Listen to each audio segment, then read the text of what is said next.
চিহ্নিত সন্ত্রাসী গ্রেপ্তার ও অস্ত্র গোলাবারুদ উদ্ধার অভিযানে গত 2 সপ্তাহে সেনাবাহিনী মোট 26টি অবৈধ অস্ত্র ও 100 রাউন্ড গোলাবারুদ এবং আগস্ট হতে এ পর্যন্ত সর্বমোট 9,692টি অবৈধ অস্ত্র ও 2,86,854 রাউন্ড গোলাবারুদ উদ্ধার করেছে। বিভিন্ন ধরনের অপরাধের সাথে সম্পৃক্ত 562 জনকে এবং এ পর্যন্ত সর্বমোট 15,646 জনকে সেনাবাহিনী গ্রেপ্তার করেছে। আমাদের আজকের প্রেস ব্রিফিংয়ের উদ্দেশ্য দেশের আইন শৃঙ্খলা ও সমসাময়িক সময়ে সেনাবাহিনীর বিভিন্ন আভিযানিক কর্মকাণ্ড সম্পর্কে আপনাদেরকে সম্যক ধারণা প্রদান করা। চিহ্নিত সন্ত্রাসী গ্রেপ্তার ও অস্ত্র গোলাবারুদ উদ্ধার অভিযানে গত 2 সপ্তাহে সেনাবাহিনী মোট 26টি অবৈধ অস্ত্র ও 100 রাউন্ড গোলাবারুদ এবং আগস্ট হতে এ পর্যন্ত সর্বমোট 9,692টি অবৈধ অস্ত্র ও 2,86,854 রাউন্ড গোলাবারুদ উদ্ধার করেছে।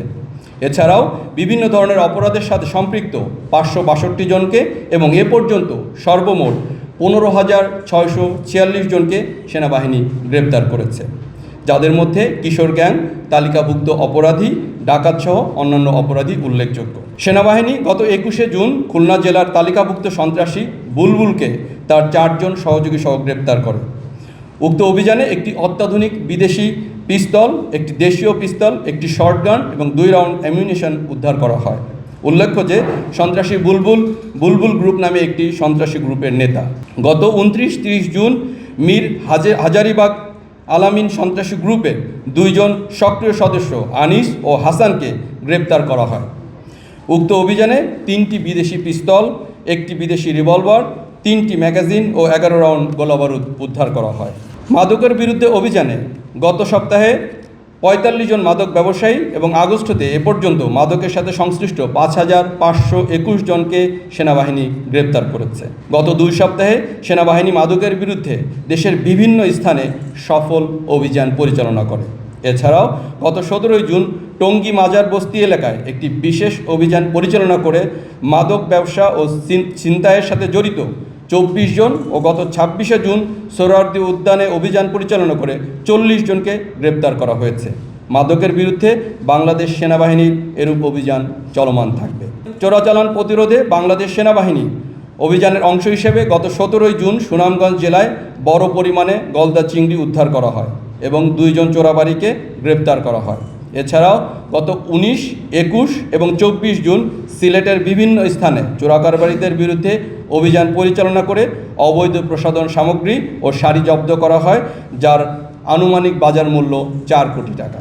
যুক্তরাষ্ট্রের 1 নম্বর জিম চেইন গোল্ড জিম এখন আবারও বাংলাদেশে। বসুন্ধরা আবাসিক এলাকা ও বসুন্ধরা সিটি শপিং মলে ভেজাল খাদ্যদ্রব্য উৎপাদনকারী প্রতিষ্ঠান ও কারখানায় বিশেষ অভিযান পরিচালনার অংশ হিসেবে গত 29শে জুন ফরিদপুর জেলায় ভেজাল শিশু খাদ্য উৎপাদনের সাথে জড়িত একটি প্রতিষ্ঠানকে 1,20,000 টাকা জরিমানা সহ কারখানাটি সাময়িক বন্ধ এবং মালিককে গ্রেপ্তার করা হয়। গত 22শে মে স্থানীয় মাছের ঘেরের আধিপত্য বিস্তারকে কেন্দ্র করে অভয়নগরে কিছু সংখ্যক বাড়িতে স্থানীয়রা আগুন ধরিয়ে দেয়। পরবর্তীতে বাংলাদেশ সেনাবাহিনী নিজস্ব তহবিল হতে বাড়িসমূহ পুনর্নির্মাণ করে দেয়। এতে স্থানীয় বাসিন্দারা বাংলাদেশ সেনাবাহিনীর প্রতি অশেষ কৃতজ্ঞতা প্রকাশ করে। গত 22শে জুন উত্তরায় নিজ বাসভবনে সাবেক প্রধান নির্বাচন কমিশনার জনাব AKM নুরুল হুদা মব ভায়োলেন্সের শিকার হন।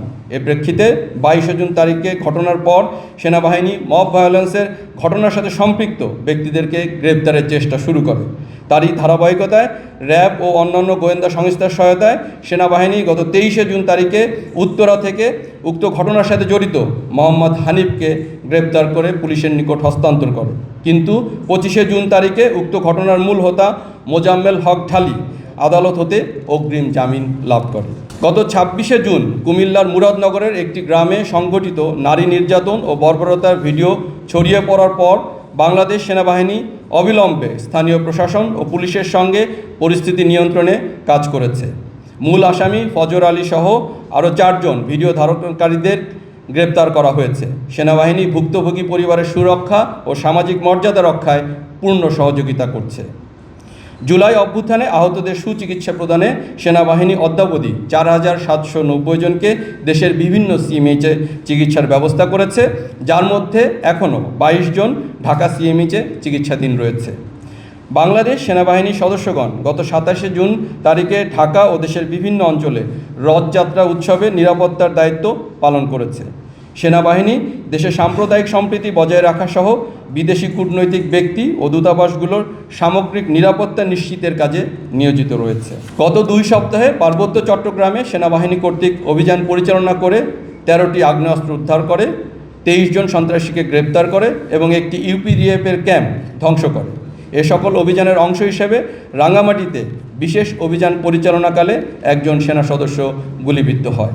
সেনাবাহিনীর অভিযানের ফলশ্রুতিতে বর্তমানে পরিস্থিতি উন্নতি হওয়ায় কেএনএফের ভয়ে বসতবাড়ি হতে পালিয়ে যাওয়া বান্দরবনের 138 জন বম উপজাতি পুনরায় তাদের বসতভিটায় ফেরত এসেছে এবং সেনাবাহিনী তাদের সর্বাত্মক সহায়তা করছে।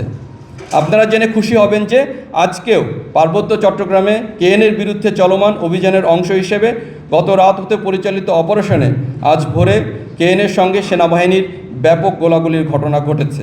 যুক্তরাষ্ট্রের 1 নম্বর জিম চেইন গোল্ডস জিম এখন আবারও বাংলাদেশে। বসুন্ধরা আবাসিক এলাকা ও বসুন্ধরা সিটি শপিং মলে। এতে কেএনএর 2 জন সন্ত্রাসী গুলিবিদ্ধ হয়ে নিহত হয়েছে এবং 3টি অত্যাধুনিক এসএমজি, একটি চাইনিজ রাইফেল, 364 রাউন্ড অ্যামিউনিশন সহ বেশ কিছু সামরিক সরঞ্জামাদি ও নথিপত্র উদ্ধার করা হয়েছে। অভিযানটি এখনও চলমান রয়েছে। উল্লেখ্য যে পার্বত্য চট্টগ্রামের পাশাপাশি এফডিএমএন ক্যাম্পসমূহ রামু এলাকায় নিরাপত্তা বিধানেও সেনাবাহিনী গুরুত্বপূর্ণ ভূমিকা পালন করে যাচ্ছে। উপস্থিত প্রিন্ট ও ইলেকট্রনিক মিডিয়া সাংবাদিকবৃন্দ, দেশের বিরাজমান পরিস্থিতিতে বাংলাদেশ সেনাবাহিনী দেশের সার্বভৌমত্ব রক্ষা, দেশের জনগণের জানমাল এবং রাষ্ট্রীয় গুরুত্বপূর্ণ সম্পদ ও স্থাপনার নিরাপত্তা প্রদান সহ সার্বিক পরিস্থিতি স্থিতিশীল রাখতে নিরলসভাবে কাজ করে যাচ্ছে। সম্মানিত সেনাবাহিনী প্রধানের দিক নির্দেশনাকে অনুসরণ করে সেনা সদস্যরা আইন শৃঙ্খলা রক্ষায় অন্তর্বর্তীকালীন সরকারের সংশ্লিষ্ট মন্ত্রণালয়, আইন শৃঙ্খলা রক্ষাকারী বাহিনী, স্থানীয় প্রশাসন, গণমাধ্যম এবং সাধারণ জনগণের সাথে সম্পৃক্ত হয়ে সার্বক্ষণিক সক্রিয়ভাবে দায়িত্ব পালন করে যাচ্ছে। ভবিষ্যতের দিনগুলোতে জানমালের ক্ষতি সাধন, মব ভায়োলেন্স এবং জনদুর্ভোগ সৃষ্টি করতে পারে এমন কর্মকাণ্ডের বিরুদ্ধে সেনাবাহিনী কঠোর পদক্ষেপ গ্রহণ করবে। সাধারণ জনগণের নিরাপত্তা ও দুর্ভোগ লাঘবে সেনাবাহিনী সর্বদা প্রতিশ্রুতিবদ্ধ। বাংলাদেশ সেনাবাহিনী একতাবদ্ধ হয়ে সর্বদা দেশের জনসাধারণের পাশে থেকে দেশের সার্বিক আইন শৃঙ্খলা নিয়ন্ত্রণ ও সার্বভৌমত্ব রক্ষার্থে বদ্ধপরিকর।